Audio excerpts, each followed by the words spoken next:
And we're back with another episode of On the Record with Tiffany and Kevin here on 9:30 a.m. The Answer. That's right. where we give it to you straight about health. And I'm here today with Kevin L. Smith. He's back. I am. I'm away. And with our favorite kidney advocate and celebrity and comedian and actor. I mean, what do you not do? Reginald Ballard. Well, there's a whole lot of things, man. I wish I was a kung fu master, but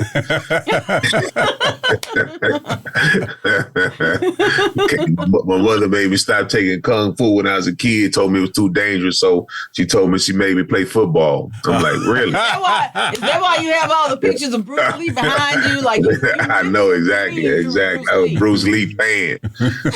So she told that's true story. She said, "You gotta stop taking karate because it's too dangerous. You're gonna play football." I'm like, really? Yeah, all the brain injuries coming out of football, right? Right. Is that less dangerous? Well, so I don't know. Maybe that's why I had the kidney problems. I'm probably getting too hidden in my kidneys too many times. That's old grandmother logic, though. Right? Yeah, I don't know. I mean, you're like, I don't know if that. I think I was cut out for kidney problems because my mother and my sister both were born with one kidney. Wow. But they didn't find out until later in life when they got sick. Wow. My sister had cancer when she had cancer at 37, 38. She went to the doctor, found out she had one kidney. Then my mother ended up getting the breast cancer, found out she had one kidney. That's when they found out they had one kidney. Wow. They lived all their life not even knowing that they had one kidney. That's crazy. It's always interesting to me that we can go and see medical professionals and they may see something that's there because somebody along the way probably did see that if she had any x-rays or had any, any internal. That was her first time ever hearing about it. Yeah, it's crazy. First time ever hearing about it. And the crazy thing about it, when I was a kid, I remember being hospitalized. They said I had kidney disease. And I remember every day, it was a lot of kids. We had fun in the hospital. A lot of kids, we running around in the wheelchairs, playing with each other. And all the kids had soda. They were giving them soda, but they was giving me like sugar water. And they said, because I had the kidney disease. And I was like, why am I getting sugar water? So they gave me sugar water. And then I think I was in there for maybe a week. And after that, right before I got ready to leave, they gave me some like a Sprite. And I was like, hey, I was happy. I'm like, man, I got soda. So I must be good. So they sent me home. And I never, ever, ever had kidney problems again until I got into my 50s. Ain't that crazy? Never ever was diagnosed, never had problems until I was in my 50s. But was anybody following you and treating you? Nobody was following me for as I don't think I was ever sick, so I never really had to go to the hospital. I had knee injury in football, but other than that, no. Yes, but we know historically, I mean, this is a fact. Kidney disease, you don't feel bad with it. So you weren't going to be showing all these symptoms of illness because people don't feel bad with it. Like when I was a kid, I was playing outside and my mother told me to come here. I came up the steps and she like, boy, your face looks swollen. Your feet look swollen. I'm going to take you to the hospital. So she took me to the hospital and that's when they found out, that I had kidney disease, but it was like a blur because nothing else happened after that. Yeah. After that 1 week, man, after that 1 week of kidney disease. Yeah. And they were like, well, you're good. Yeah. Like, did you follow up? And that's the part that's always so dumbfounding to me. Because when you say that, that is so atypical of what goes on in kidney disease. People, your story is every man's story. But the answer to that is, in your case, the answer to that is to know what to track for, right? So even though you were aware of it, right, and they made you quote unquote better, right? So then it should have been, hey, here are two numbers that you need to track. You need to track your EGFR, right, which is about how well do your kidneys, are they functioning? And then you need to track UACR. At that time, they'd probably call it microalbumin, but now today it's UACR. And you track that number on that heat map that we now famously pass out at every single TKF event. But you track that number and you see where it lands in those boxes.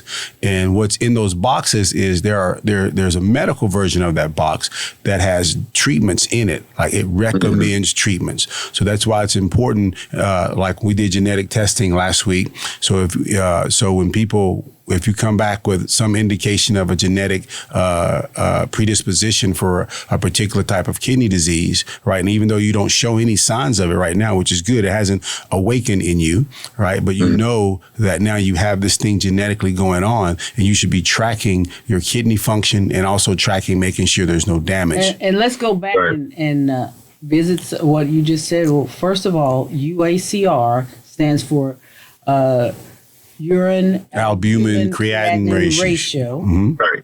UACR, urine albumin creatinine ratio. That was normal yesterday, so awesome.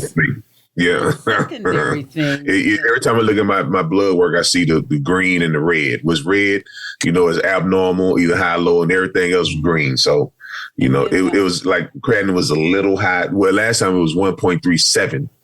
Now it's 1.34. So my range go from 1.2, they said, to 1.6, but I never seen it at 1.6. It's always been in that 1.2, 1.1, 1.3. So tell people a little bit about what's going on with you, Reg, because you made some lifestyle changes and then you went to see what did the doctor say. Yeah. Last time I went, it was like when my creatinine level was 1. You want to keep it between, what is it 0.9 or something like 0.5 to 1.1. Yeah. So 1.30. So when I went, it was 1.37. So the doctor was like, hey, you changed why is it 1 point? Yeah, he said, why 1.37? I say, because I was with the KEC team. The KEC team released me about a year ago. They say, you fine, we can release you to your nephrologist. And so I went to my nephrologist. That's amazing. Yeah. So he was like, I'm looking at 1 point. I said, well, they told me that, my levels go from 1.2 to 1.6. He was like, well, it's 1.3 now. And if it stays 1.3, if it goes like 1.4, 1.3, I'm going to have you go and let them do a biopsy on the kidney just to make sure everything's fine. I'm like, oh, man, I don't want to have to do all that. So send you back over to KEC. I'm like, I don't want that. So I went, got it done. And it was better. It was better. It was 1 point, so what I wasn't drinking enough water. So I'm sort of back drinking my water like I'm supposed to. And, I'm eating better. I was doing I was off the carbs and you're doing a lot of fruit, vegetables and, protein and, that worked out. Cut a lot of sugar out too, because all that stuff got to go through your kidneys, filter all that stuff out. So when I went yesterday, man, I mean, my sugar went down, numbers went down. Like I say, the creatinine went down. EGFR was nice. The albumin creatinine, that was good. Yeah, that was good. So my cholesterol, man, was great. So with my heart doctor liked that when I go to him because he wanted me to get it even lower than it is because it's supposed to be under 200. Mine's 156 and LDL's 81. So that was good. Blood pressure was 125 over 81. So that was good. Even being at the hospital, and that causes anxiety right there. So yeah. Yeah, I know, right? Exactly. So yeah. And usually when I go, mine used to be high, the blood pressure used to be high. And, but all my numbers were great. So You know, I'm happy about that, man. And, you know, Black people, how we do, as soon as we get that good report, first thing we want to go do is go get you a burger or something to say, well, I can eat this today. Tell me. That's just the wrong thing to do. Maybe that's why I'm feeling because I went and got a, I know I shouldn't have done it because I had indigestion last night. I went and got the Impossible Burger from Burger King. Worst thing, man. I'm like, worst thing in the world. I felt terrible. Okay. I felt terrible. Yeah. So I tried to flush it down with some plums. I tried to flush it down with a peaches and a big plum and some water. But what's good about solution for that? Yeah, but what's good about that is, you know, is knowing what the numbers mean, right? So people hear you saying terms like good, great, but you actually know what those numbers mean. Like, hey, my numbers were in this range and everything. And that's what we have putting a lot of emphasis on is what do the numbers mean? How do these numbers tie into my kidney health? How do they tie into my blood pressure, right? And tracking your blood pressure numbers. I know this sounds like old people stuff, and sometimes it is, but it should be. It's all people's stuff. Like, what are the ranges that they should be in, and not just accepting, oh, it's good. Reggie is saying good, but he knows what good means. Like, hey, you know, on your blood pressure number. So that's what the educational part is. And then tracking all what the function of those numbers mean in your kidney function. And especially if you have what we consider high-risk groups, right? That's the importance of knowing that stuff. Yeah. You know, it is very important to track these numbers because I think the most important piece of information a person should know about kidney disease is that you don't feel bad with kidney disease. So it's something that you have to look for in the blood work and the urine. And you want to do that early because if you can find out what's going on with your kidneys before you start having or at the onset of a problem, that's really important. And that's where that genetic testing and precision medicine can come in handy. Because if you have a family history of kidney disease or a family history of diabetes, hypertension, cardiovascular disease, you want to get tested and figure out, okay, do I have a genetic inclusion? Most people don't realize that there are over 600 genetic kidney diseases. People don't realize that. So, that was one of the reasons why we were so adamant about bringing genetic testing to our community. Is that people need to know what's going on with them in precision medicine. Like, we have some of the best technology and opportunities to find things early and to manage diseases. Even with diseases that we don't have a cure for, we have options to manage it.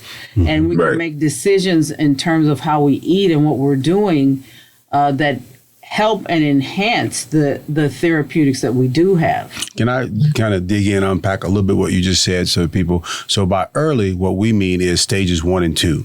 You don't want to wait till you're in stage 3 or 4, right? You want to get early intervention in stages 1 and 2. So anything under 90, right? And you have genetic, there's genetic predisposition for that. Genetics do not equal destiny. Most people just think, oh, it's genetic, it's going to happen. No. Doesn't mean that at all, right? It means genetic. I'm aware that this is possible. I'm tracking these numbers. And then if I move into stage 1 or stage 2, I'm getting treatment early. So what you said about under 90, so anything that's there are 6 stages of kidney disease, right? And he's talking about the estimated glomerular filtration rate. So that's the EGFR is under 90, right? Estimated glomerular filtration rate. Yes, and then also you want under 90.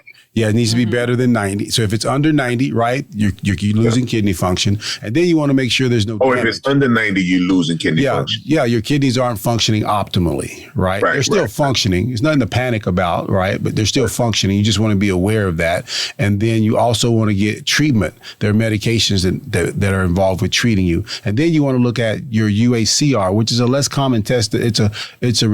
it's a test that is used and is officially part of one of the things that you should do to track your kidney health, right? UACR is an indication of damage. And if it's 30 and higher, right, you have damage. And that means that, and by damage, that means that you are, that you're getting excess protein in your urine. There's damage. So functioning and damage. You want to watch those two numbers, and you want to get treatment as early as possible when you start showing signs of that.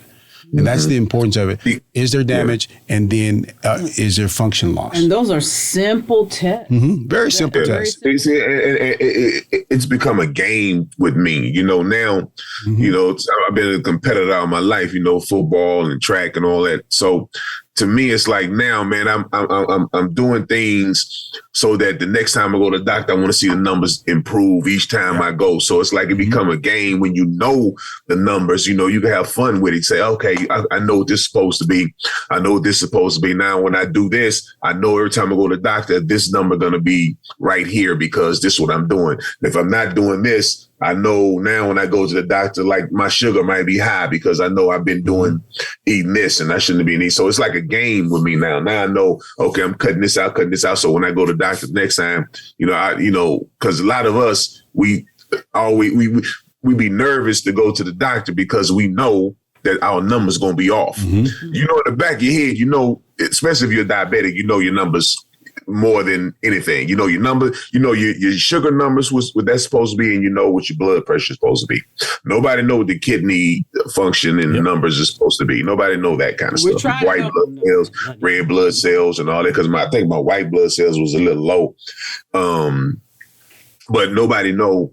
The numbers, but when you start learning these things and learning your numbers, man, you can have fun. It's become a game. It's like, okay, now, and then I think you become better controlling of your eating habits because you know what's going to make these numbers go up and what's going to make these numbers go down. Yeah. So when you know that, I'm telling you, man, you can start having fun and start playing around with, with your health.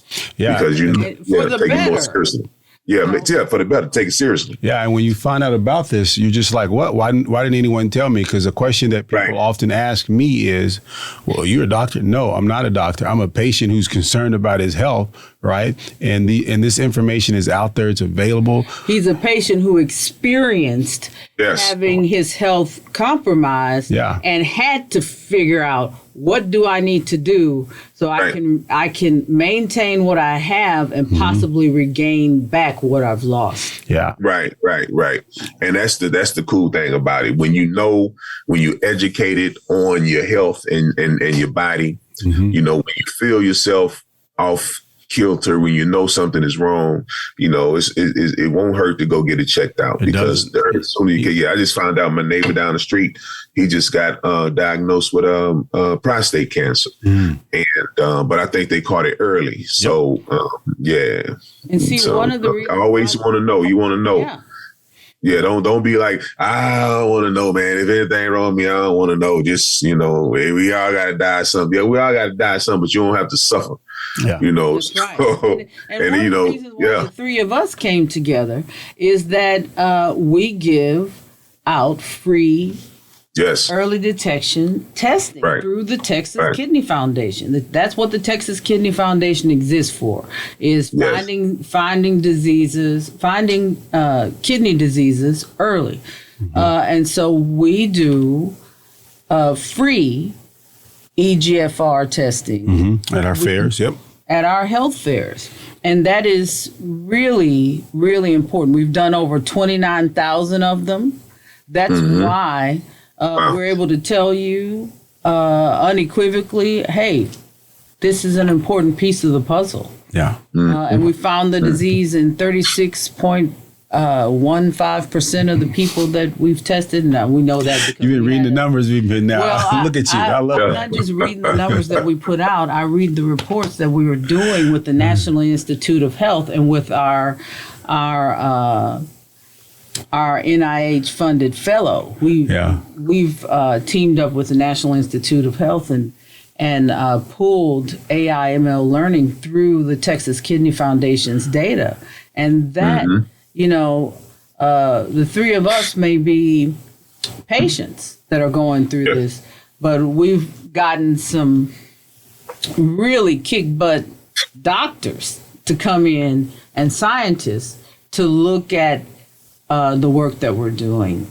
And we're going to talk about that a little more in the next segment, because we had a milestone experience this weekend, and that was we brought the first genetic testing free, starting here, but it'll be throughout the United States, to a community setting. And it's the first time that it's ever been patient-led, and that's us. We're the patients. Yes. And that's a really important piece of this, because we're patients who are not affiliated with the kidney industry. Because a lot of what you see across the board with healthcare and with health advocacy is that everybody is in some way, they've worked for industry. And it's hard to do something and be innovative when you're indoctrinated to what the industry thinks. So people who have worked as nurses for 20 years, 30 years, 40 years, and they're advocates, thank you for advocating. But they're advocating in a different way than patients who are going through this, who are dealing with the very industry that we're talking about, and who experience the inequities and the nonsense that goes on. So we're not out here shielding for industry. We're out here to change industry. And that was what we were doing this past weekend. And I got to say, I was impressed with what Kevin L. Smith, and y'all know I have a standard, and I'm going to keep the standard. You're going to keep the standard. Everybody going to keep the standard. And so we brought in Dr. Donald Wesson, who started all of this 40 years ago. Dr. Wesson has been out there, working on behalf of kidney patients and representing well for those of us who look like the three of us. And we talked to him last week, man. I love talking to him. He's very knowledgeable. Yeah, he is a blessing, all that stuff. To all of us. He came in, and when he saw how well run those, and it wasn't me. I'm not. This is pumping funny, myself Reg. up. I'm pumping up KLS, Kevin L. Smith. When he saw how well the operations were run. Boy, I tell you, somebody lose weight. They got all kind of initials and new names now. Kevin L. and KSL and KLS. I was proud of Kevin. Back in the day when he had a little weight on, he was just kidding. I was just chubby. I got the Kevin L. Samuel. Props, keep him right up here. I got to keep him right here. Tiffany's going to ask some more questions, but I'm sitting here laughing because when I came on to the foundation about 2 years ago, because I work at Merrill Lynch. No, you've been working with me behind the scenes. But seriously, full time. But seriously, more in a full time manner, because I left my job at Merrill Lynch to do this, and I was thinking, oh, maybe it's Jesus. I was like, God, this better be you, because I'm giving up a sizable chunk here. But anyway, so one of the things that we emphasize at Merrill is knowing the operations, concretely knowing what's going on, like step 1, step 2, right? Taking all of the things that people just see as kind of a natural flow and breaking those down and duplicating that.